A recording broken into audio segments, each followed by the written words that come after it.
देखो आज का एक वृत्त से संबंधित कुछ बात को आगे बढ़ाते हैं। तो आज हम लोग क्या पढ़ेंगे, त्रिज्यखंड और वृत्तखंड। समझते हो त्रिज्यखंड क्या होता है और वृत्तखंड क्या होता है? वृत्तखंड मतलब वृत्त को खंड कर दे, खंड करना मतलब तोड़ना। अगर ये कोई वृत्त है और इसको तोड़ दिए, चलो कुछ एंगल से तोड़ दिए, कुछ एंगल बना लिए थीटा और तोड़ के, इसी को बोलते हैं हम लोग क्या, ऐसे अगर तोड़ोगे तो इसको बोलते हैं त्रिज्यखंड। ठीक है, तोड़ने का एक और तरीका, ऐसे ऐसे तोड़ोगे तो इसको क्या बोलेंगे, वृत्तखंड। क्या बोलेंगे? त्रिज्या के अनुरूप तोड़ोगे, देखो त्रिज्या, दो त्रिज्या के सहायता से तोड़ रहे हैं ना, तो इसको क्या बोलेंगे, त्रिज्यखंड। क्या बोलेंगे? देखो ये क्या है, ये इसकी त्रिज्या, ये इसकी क्या है, त्रिज्या। तो त्रिज्या के अनुरूप तोड़ोगे तो इस पार्ट को हम लोग बोलेंगे त्रिज्यखंड। ठीक है, और इसके अनुरूप तोड़ोगे, पूरा वृत्त को दो भाग में बांटने का प्रयास करोगे। बराबर होना नहीं होना जरूरी नहीं है, लेकिन दो भाग में बांटने का प्रयास करोगे। इसको बोलते हैं जीवा। क्या बोलते हैं? जीवा के अनुरूप अगर काटना बात करोगे तो इसको बोलेंगे हम लोग वृत्तखंड। क्या बोलेंगे? तो पहली बात, त्रिज्यखंड और वृत्तखंड में अंतर स्पष्ट हो गया। क्या? अगर दो त्रिज्या की सहायता से वृत्त को काट के अलग कर ले ऐसे, तो इसको बोलेंगे त्रिज्यखंड, और जीवा के सहायता से काट के अलग कर ले तो क्या, वृत्तखंड। अच्छा, त्रिज्यखंड का ये वाला एरिया जो है छोटा है ना, ये वाला एरिया क्या है, बड़ा। तो छोटे वाले एरिया को बोलेंगे लघु त्रिज्यखंड। क्या बोलेंगे? लघु त्रिज्यखंड। अब बड़े वाले एरिया को क्या बोलेंगे, दीर्घ दीर्घ त्रिज्यखंड। समझ में आई बात? इसी तरह से देखो, ये वाला एरिया जो है छोटी है और ये क्या है, बड़ा। इसको बोलेंगे हम लोग लघु वृत्तखंड। ये क्या वृत्त है ना, लघु वृत्तखंड। अब बड़े वाले एरिया को क्या बोलेंगे, दीर्घ वृत्तखंड। ठीक है, तो त्रिज्यखंड और वृत्तखंड में अंतर समझ में आ गया। त्रिज्या के अनुरूप तोड़ रहे हैं तो त्रिज्यखंड, और जीवा के अनुरूप तोड़ रहे हैं तो क्या, वृत्तखंड। इसमें दो पार्ट होता है, एक बड़ा होता है, एक छोटा होता है। बड़े वाले को दीर्घ बोलेंगे और छोटे वाले को लघु बोलेंगे।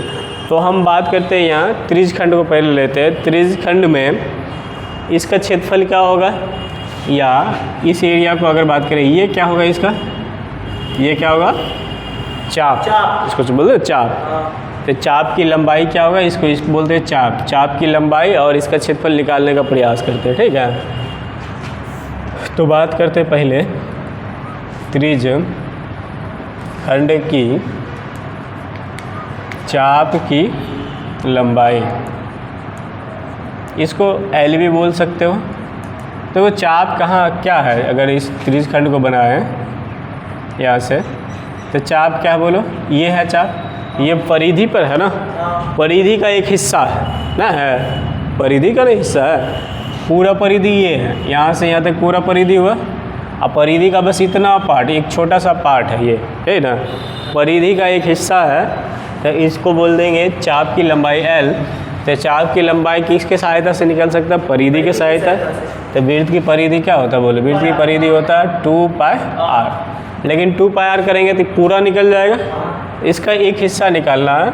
अच्छा, यहाँ दिया रहेगा तुमको त्रिज्या, ये त्रिज्या है, और यहाँ दिया रहेगा कि त्रिज्या के बीच कितने कोण बना रहे हैं, कुछ कोण बना रहे हैं ना। अच्छा, पूरा कोण बनाएगा, पूरा वृत्त पूरा कोण बनाएगा कितना, 360। तो 360 में से कितना बना रहा है, थीटा बना रहा है। तो यही होगा इसका आंसर। समझ में आया? 300, जैसे 20 रुपये था मेरे पास, ठीक है, उसमें से 10 रुपये किसी को दे दिए तो कितने भाग दिए, तो 20/10 भाग न दिए है। 20 रुपये में से 5 रुपये किसी को दे दिए तो 5/20 भाग न दिए। इसी तरह से इतना ही ना उसका हिस्सा हुआ। तो यह क्या था, 360 रुपया था। ठीक है, रुपया मतलब यह थीटा है। ठीक है, कोण 360 कोण था, उसमें थीटा कोण ही इसको दिया, तो थीटा/360 बोलोगे ना। तो इसका क्या हो गया, सूत्र लोग ऐसे भी लिखता है, थीटा/360 गुणा 2πr। काटना चाहोगे तो काट भी सकते हो, ये भी याद रख सकते हो, ये भी याद रख सकते हो। काटोगे तो 180, तो क्या हो जाएगा, थीटा/180 डिग्री इंटू πr। ये क्या हो गया, चाप की लंबाई। एग्जाम में देखो ऑब्जेक्टिव में हो सकता है ये काट के दे या 2 से गुना करके दे, कुछ हो दे। तो देखना कभी कभी 2 से गुना भी कर देगा, यहाँ 2 से गुना करेंगे 4π आ जाएगा, यहाँ क्या होगा 720 आएगा। तो तुमको देख लेना काट कूट के क्या आना चाहिए, थीटा/180 गुणा पाया ठीक है। ये हो गया चाप की लंबाई। अच्छा, चाप की लंबाई निकल गया, चाप इसको अलग बनाते हैं, ऐसा है ना चाप, ये है ना चाप की लंबाई। हम लोग यहाँ से ये निकाले, ये निकाले, यहाँ क्या है थीटा, ये क्या है त्रिज्या, ये क्या है त्रिज्या, इसको क्या बोले हैं त्रिज्यखंड, क्या बोले हैं, इसको बोले हैं त्रिज्यखंड। तो क्या त्रिज्यखंड की परिधि निकाल सकते हैं? त्रिज्यखंड की परिधि कैसे निकाल सकते हैं बताओ? परिधि का मतलब क्या होता है? हाँ, सारा बाउंड्री, ये बाउंड्री, ये बाउंड्री और ये बाउंड्री, ये बाउंड्री निकाल के तुमको बताया, इसको एल बोले, ये क्या है थीटा बटे 180 गुणा पाया, ये बोले ना। ये बाउंड्री मालूम है। अच्छा, ये बाउंड्री तो स्पष्ट लिखा है आर और आर, तो क्या होगा 2r हो जाएगा, तो यही हो गया, यहाँ लिख देते हैं। ये क्या है त्रिज्य खंड की परिधि कितना होगा, परिधि होगा, ये चाप की लंबाई, चाप की लंबाई क्या होता है थीटा बटे 360 गुना 2 पाई आर, प्लस ये त्रिज्या और ये त्रिज्या दोनों जोड़ोगे ना तो 2r, ये हो गया। परिधि निकालना है तो ये लगा लोगे। समझ में आता है? फॉर्मूला याद नहीं रखना, अगर ये भूल भी जाओगे खुद से भी निकाल सकते हो कि कैसे निकला। ये क्या था लघु, लघु मैंने छोटे भाग को निकाला। अब बड़े भाग को निकालना हो तो क्या होगा, सामान्यतः लघु को ही निकालना पड़ता है। बड़े भाग को निकालना तो क्या करोगे, पूरे चूँकि परिधि है ना, पूरे परिधि में इस चाप की लंबाई को घटा दोगे, यानी 2 पाई आर में इसको घटा दोगे तो ये इतना दूर नहीं बचेगा है। तो यहाँ लिख देते हैं दीर्घ त्रिज्यखंड की चाप की लंबाई एल क्या होगा, पूरा परिधि होता 2 पाई आर, इसमें क्या घटाओगे तो छोटे वाले को इसको घटाओगे, इसका मान क्या है, इसका मान है थीटा बटा 180 गुणा पाई आर, या थीटा बटे 360 गुणा 2 पाई आर। समझ में बात आई? अच्छा, पूरा वृत्त की परिधि अगर निकालना चाहोगे, यहाँ से इसकी परिधि निकालना चाहोगे तो क्या होगा बोलो, तो इतनी दूर की लंबाई या प्लस ये त्रिज्या ना, दीर्घ त्रिज्यखंड के साथ ऐसा है ना, ऐसा है, ऐसे है, ऐसे है ना, इसको ओ, इसको आर, इसको आर है, ये क्या है इसका बड़ी एल लेते कैपिटल एल, ये कैपिटल एल था, तो इसकी परिधि नहीं निकल जाएगा बोलो। दीर्घ त्रिज्यखंड की परिधि क्या होगा, परिधि में क्या बाउंड्री जोड़ेंगे ना, ये बाउंड्री यहाँ से यहाँ तक, यहाँ से यहाँ तक, मतलब क्या हो गया एल, अब फिर एक आर यहाँ, एक आर यहाँ तक, कितना 2r, ये कैपिटल एल था, इसको कैपिटल एल बोले थे। इस कैपिटल एल का मान पता है ना तुमको, क्या होगा 2 पाई आर माइनस थीटा बटे 180 गुणा पाई आर प्लस 2r। तो इस फॉर्मूले को याद नहीं रखना किसी को, लेकिन एक तरीका बताते हैं, अगर दीर्घ त्रिज्यखंड की परिधि निकालना तो इस तरह से उपयोग करोगे ना, लघु त्रिज्यखंड की परिधि निकालना इस तरह से। सामान्यतः ये फॉर्मूला लोग याद रखते हैं, ये याद रख सकते हो, ठीक है। तो त्रिज्यखंड में लघु और दीर्घ, चाप की लंबाई और क्या निकाल दिए, परिधि निकाल दिए। अब बात करेंगे क्षेत्रफल के बारे में, ठीक है। तो पहले इसको लिखो जल्दी, उसके बाद क्षेत्रफल बताते हैं। देखो त्रिज्यखंड के बाद इसकी हम क्या निकाले, चाप की लंबाई निकाले और परिधि निकाले ना। अब त्रिज्यखंड का क्षेत्रफल कैसे निकालते हैं, क्षेत्रफल मतलब त्रिज्यखंड कहाँ से निकलता है, वृत्त से ही निकलता है ना। दो त्रिज्या के सहायता से जो वृत्त को काट दिए उसको क्या बोले, मान लो थीटा कोण पे काटे हैं, इसको त्रिज्यखंड बोले। क्षेत्रफल मतलब क्या होता है, पूरा एरिया, ठीक है ना। तो पूरा एरिया, पूरा वृत्त के क्षेत्रफल में से इतना हटा देंगे तो छोटे त्रिज्यखंड का क्षेत्रफल निकलेगा, और छोटा वाला हटा देंगे तो बड़े का निकलेगा। तो क्षेत्रफल पूरे वृत्त का क्षेत्रफल का ही एक हिस्सा है ना, ये क्या है, ये पूरे वृत्त के क्षेत्रफल का ही एक हिस्सा है, ये इतना दूर। तो वृत्त का क्षेत्रफल पता है क्या होता है, पाई आर स्क्वायर। अभी बताए 20 रुपये में से किसी को 5 रुपये दे दिए, कितने हिस्से दिए उसको, 5/20 ना। इसी तरह से तो हम लोग क्या करेंगे, निकाल रहे हैं त्रिज्य, लघु लगा दो, लघु त्रिज्य खंड का क्षेत्रफल क्या होगा बताओ। क्षेत्रफल होता पूरे, चूँकि ये वृत्त के क्षेत्रफल का ही एक भाग है ना, तो वृत्त के क्षेत्रफल क्या होता है, वृत्त का क्षेत्रफल पाई आर स्क्वायर। कितने भाग हैं, तो पूरा कोण कितना 360, उसमें से थीटा कोण इसको दिए है ना, तो यही इसका सूत्र हो गया थीटा बटे 360 गुणा पाई आर स्क्वायर। क्या हो गया? थीटा बटे 360 गुणा पाई आर स्क्वायर। ठीक है, समझ में आई बात? अब देखो दीर्घ, अगर बात कर लें दीर्घ त्रिज खंड का क्षेत्रफल क्या होगा, तो पूरे वृत्त के क्षेत्रफल में से इस क्षेत्रफल को हटा देते, मिटा देते हैं, इतना नहीं निकलेगा। पूरे वृत्त का क्षेत्रफल क्या होता है, इसमें त्रिज खंड का क्षेत्रफल क्या होगा, थीटा बटे 360 और गुणा पाई आर स्क्वायर। हम क्या कर रहे हैं, तुमको सूत्र याद नहीं करवा रहे, बल्कि बनाने का एक तरीका बता रहे हैं ना। वृत्त का परिधि तो याद होगा, क्षेत्रफल याद होगा, हाँ, और शुरू में बताए थे वृत्त का परिधि और क्षेत्रफल कैसे निकलता वो भी बताए थे, नहीं बताए थे? याद नहीं होगा तुम लोगों को, क्लास 9 में बताए थे। ठीक है, तो ये हो गया। इसके बाद हम बात करते हैं त्रिज खंड और वृत्त खंड दोनों बात कर लिए। पूरा फॉर्मूला को एक जगह लिखते हैं, क्या होता है, सिर्फ लघु की बात करेंगे। दीर्घ में निकालने के लिए क्या करोगे, घटाओगे, किसमें, पूरे वृत्त के चाप निकालना, तो पूरे वृत्त के चाप में, चाप मतलब परिधि ना, और क्षेत्रफल निकाला, पूरे वृत्त के क्षेत्रफल में छोटे पहले घटा दोगे तो बड़ा निकल जाएगा। लघु त्रिज खंड की चाप की लंबाई क्या होगा, बोलो, चाप की लंबाई, इसको स्मॉल एल लिए तो कितना होता था, बोलो, थीटा बटे 360, और चाप की लंबाई किस पे होगा, इस परिधि पे होगा, परिधि मतलब 2 पाई आर। ठीक है, काट भी सकते हो। अच्छा, थोड़ा जगह छोड़ के लिखते हैं, त्रिज खंड की परिधि क्या होगा, बोलो, परिधि क्या होगा, त्रिज खंड ये है ना, छोटा त्रिज खंड ये यहाँ से, तो ये यहाँ तक की लंबाई पता है, लेकिन ये 2 आर ये छूटा हुआ है ना। परिधि निकालने के लिए क्या करोगे, L + 2R, L का मान कितना, थीटा बटे 360 और 2 पाई आर, इसमें 2R जोड़ देंगे। समझ में आई बात? ठीक है, R कॉमन भी कर सकते हो।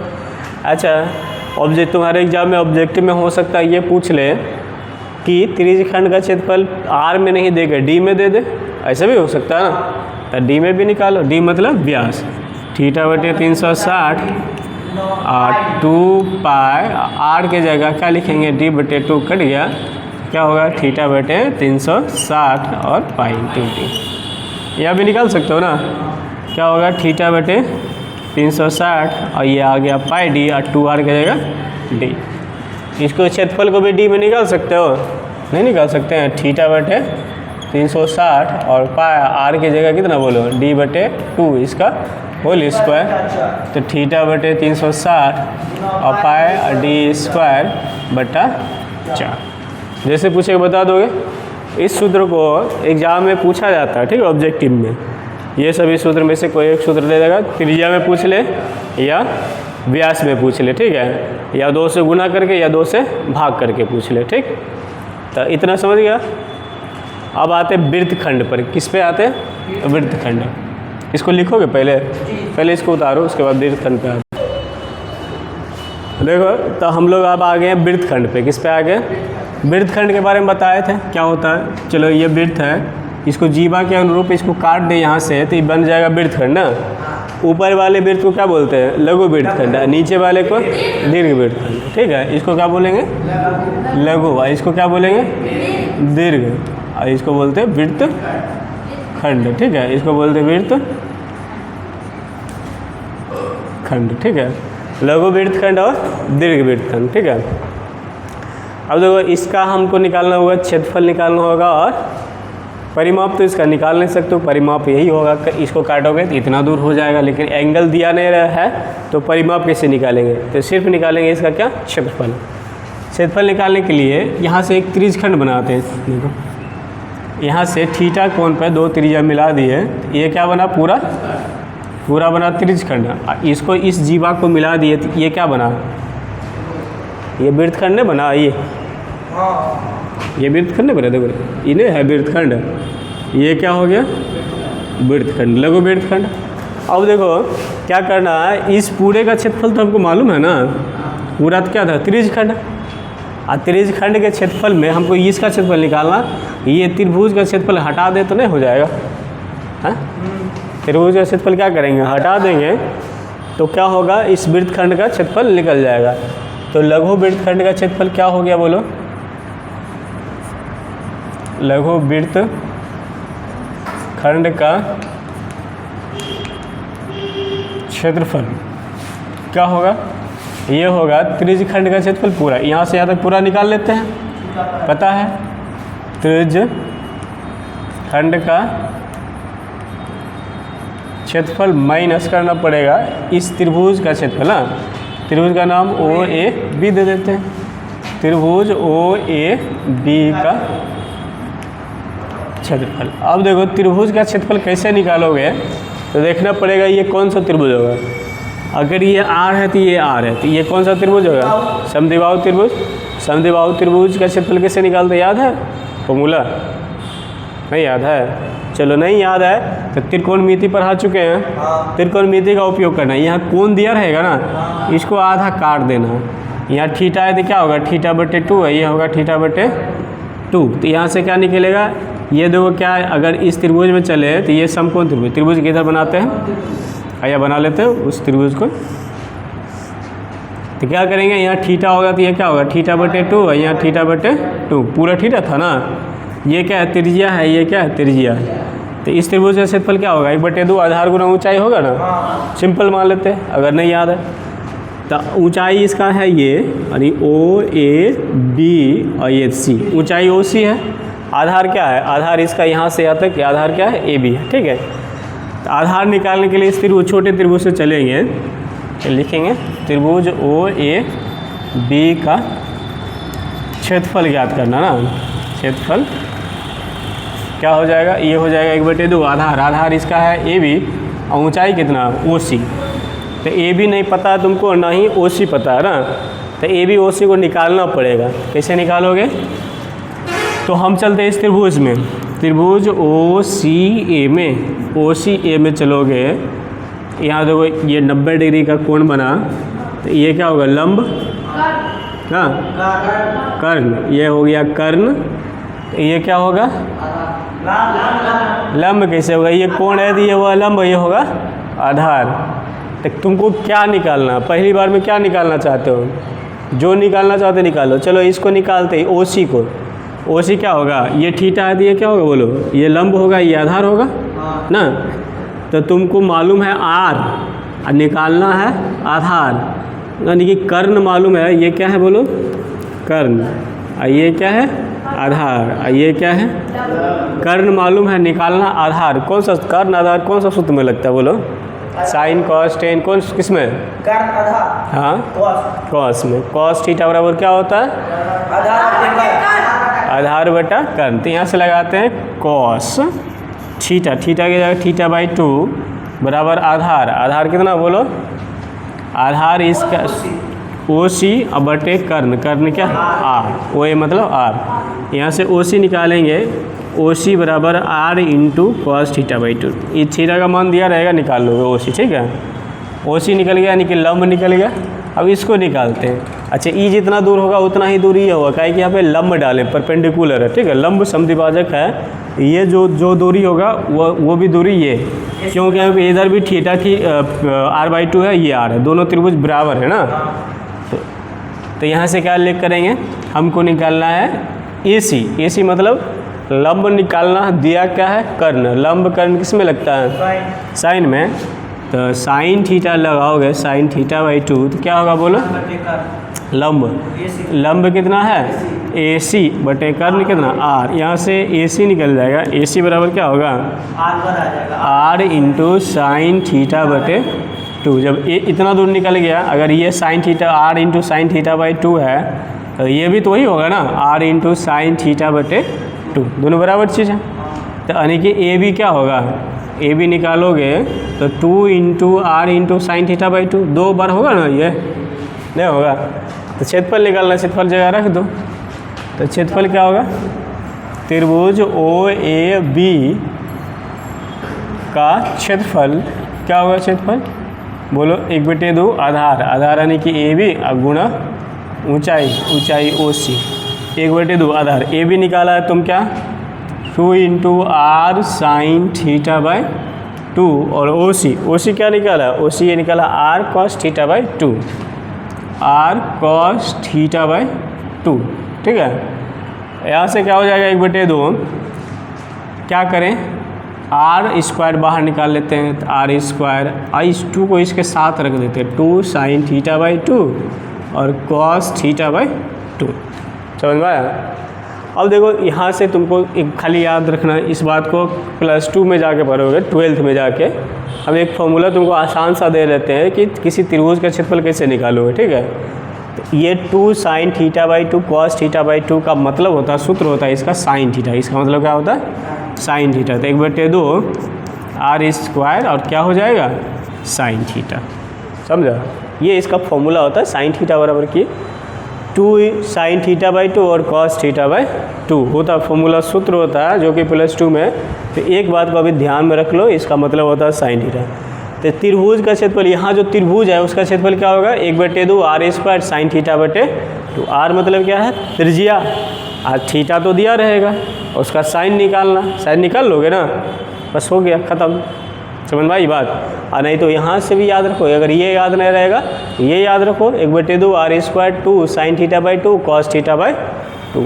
अगर एंगल तुमको 90 से ज़्यादा दे दिया तो इसका इस्तेमाल करो, काहे कि 90 से ज़्यादा तुम अभी नहीं जानते हो, +2 में जाओगे 90 से ज़्यादा का भी मान जानोगे। ठीक है, ये इस्तेमाल करोगे किस कंडीशन में जब थीटा 90 से क्या हो बड़ा हो, ये इस्तेमाल करोगे जब थीटा 90 से छोटा हो। तो किसी त्रिभुज का क्षेत्रफल इस त्रिज्य खंड में निकाल लोगे, सूत्र याद रख लेना। और नई सूत्र याद रहेगा तो प्रत्येक बार ये लंब आधार निकालना पड़ेगा, निकाल के त्रिभुज क्षेत्रफल अलग निकालो और घटा दो। तो हाँ, इसको अलग अलग निकाल के आधार, हाँ अगर ये नहीं करना चाहते हो तो डायरेक्ट ये फॉर्मूला लगाओ ना। ये कब लगाओगे जब थीटा 90 से छोटा हो। पहले त्रिभुज क्षेत्रफल भी बात कर रहे हैं, तो ये कब लगाओगे जब थीटा 90 से क्या हो छोटा हो। तो क्या होगा R square 1/2 are square sine theta.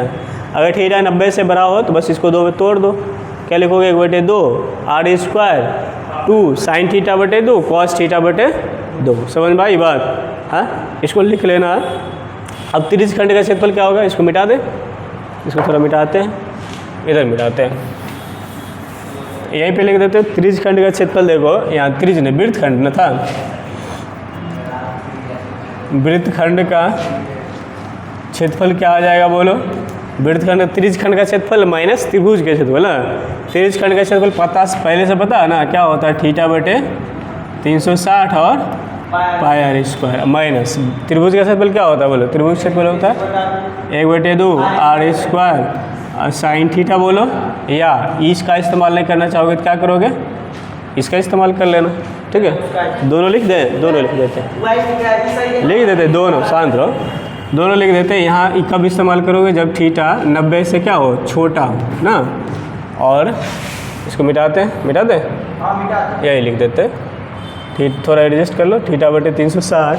ठीक, और क्या हो जाएगा pi r square minus 1/2 are square, और साइन थीटा को तोड़ेंगे तो क्या होगा 2 साइन थीटा बटे 2 और कॉस थीटा बाई 2। ठीक है, तो ये सूत्र हो गया वृत्तखंड का। ठीक, तो ऐसा अब इस पे क्वेश्चन देखेंगे, तो क्वेश्चन अगले दिन देख लेते हैं। ठीक है, आज मैथ बहुत हो गया तो पहले इसको ध्यान रखोगे।